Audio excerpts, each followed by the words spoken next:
Sasa Yanga walitakiwa kuanzia kamati ya rufaa ya TFF kwa mujibu wa kanuni za bodi ya ligi, TPLB na CAS. Sasa CAS wamekubaliana na hoja za TFF na bodi ya ligi. CAS hawana mamlaka kutaka mechi ya dabi isipangiwe tarehe.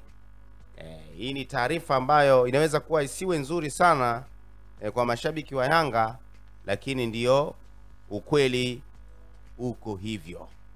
Sasa nikikutafutia maelezo kutokea sehemu sika,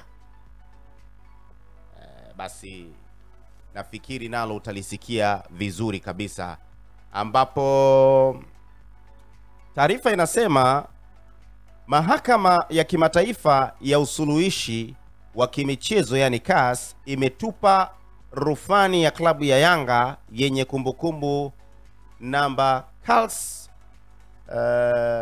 hiyo ambayo klabu hiyo ilifungua dhidi ya shirikisho la mpira wa miguu Tanzania TFF kuhusiana na mchezo nambari 184 wa ligi kuu ya NBC dhidi ya Simba Sports wakikutanishwa na Yanga. Sasa Yanga ambao ni walalamikiwa wengine